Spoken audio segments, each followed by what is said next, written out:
Good evening, dear viewers. Tonight, we venture into the shadowy corners of folklore, where the line between myth and reality blurs like a fading dream. Our tale takes us to the sun-scorched deserts and misty hills of the Americas, where whispers of a creature, neither beast nor demon, have chilled the blood of those who dare speak its name. They call it El Chupacabra, the goat-sucker. But be warned, for this is no mere campfire story. What you are about to hear may leave you glancing over your shoulder, questioning the rustle of the wind or the glint of red eyes in the dark. So, settle in, but do not get too comfortable. The night is long, and the shadows are listening.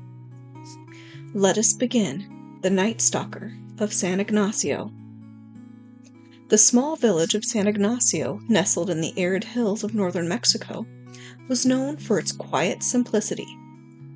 Farmers tended their goats and chickens, children played in the dusty streets, and the church bell tolled each evening as the sun dipped below the horizon. Life was slow, predictable, and safe. But one summer, everything changed. It began with the animals. First, it was old Señor Martinez's goat. He found it in the morning, lifeless and drained of blood, 2 puncture wounds on its neck. The old man muttered about coyotes, but the wound was too clean, too precise. Then it was the chickens, dozens of them, their bodies pale and shriveled, as if something had sucked the very life from them. The air carried a strange, coppery scent, and even the dogs, usually bold and territorial, cowered inside their owners' homes, whimpering at something unseen. The villagers whispered of curses and evil spirits, but no one dared speak the name Chupacabra aloud. Not yet. Then, the disappearances began. Young Miguel, a shepherd boy, was the first. He vanished one night while tending his flock. His father found only a scrap of cloth, torn and bloodied, caught on a thorny bush. The ground was disturbed, the sand churned in strange patterns, as if something heavy had moved in an unnatural gait. His mother swore she heard a guttural growl, and saw a shadow darting between the rocks, but no one believed her, not at first. A few nights later, another soul was lost, Mariana, the baker's daughter.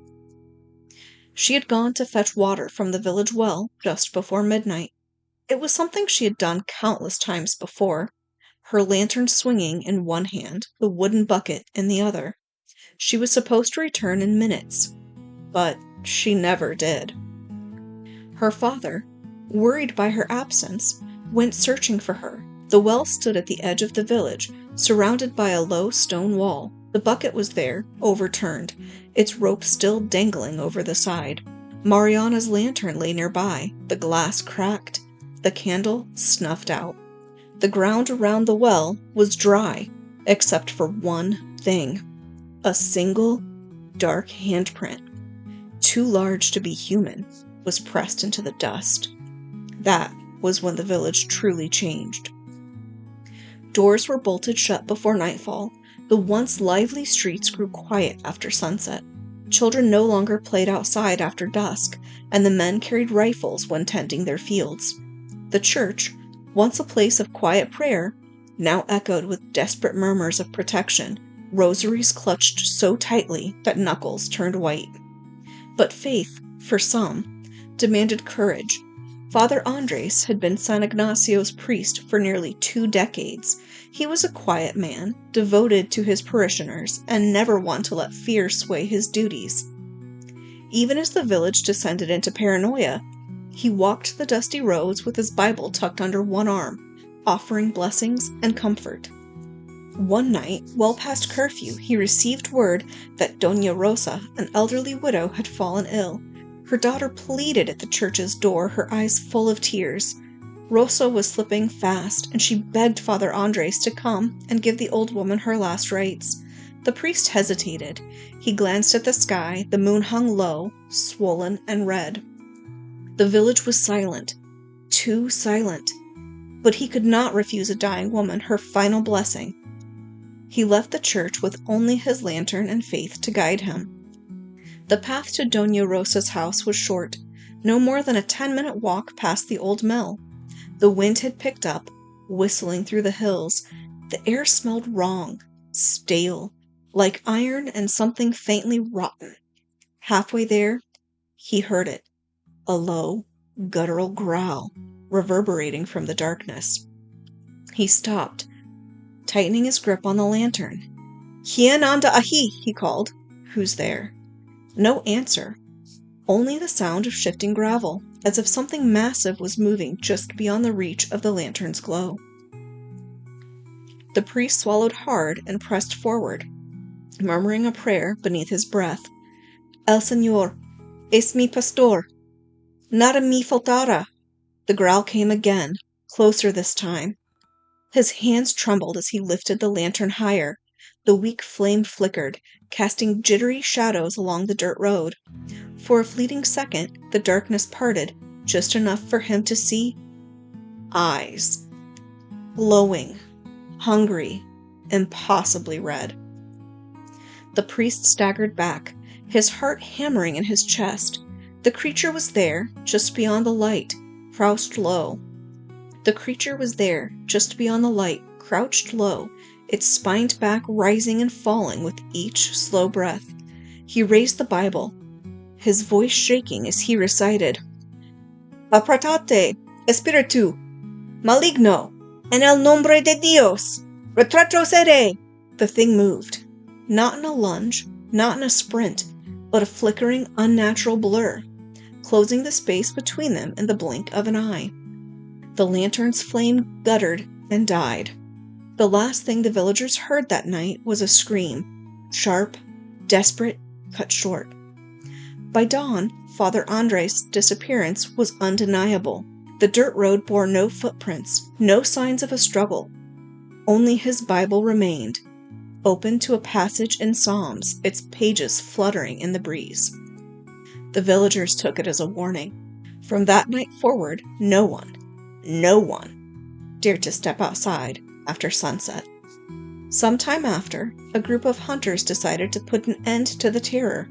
Armed with machetes and rifles, they climbed into the hills, guided by the moonlight and the stories passed down from their ancestors.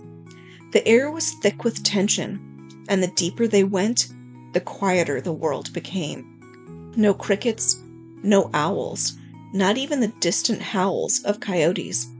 Only silence. Then they saw it.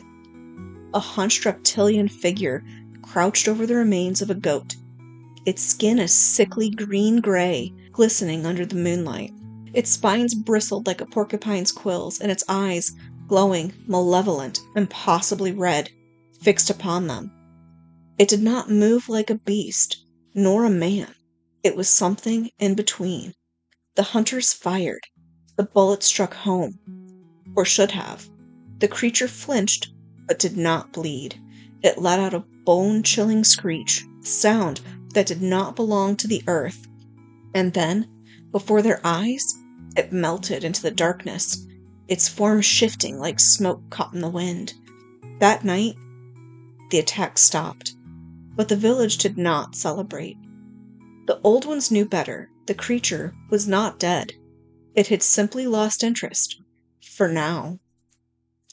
Years passed, and the story of the Chupacabra became legend, told to frightening, misbehaving children and warned travelers to stay away from the hills after dark. But in San Ignacio, the older folk still speak of it in hushed tones. They say that on quiet nights, when the wind carries the scent of blood and the moon hangs low in the sky, you can hear its guttural growl echoing through the hills. And sometimes, just sometimes, if you were foolish enough to venture out alone, you might see them. 2 burning red eyes, staring from the darkness, watching, waiting. And so, dear viewers, we leave the village of San Ignacio, its secrets buried beneath the dust and shadows.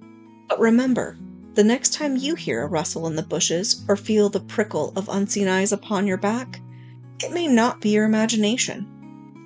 The Chupacabra is out there, lurking in the darkness, waiting for its next meal. Sleep well, if you can, and whatever you do, don't look behind you. Good night.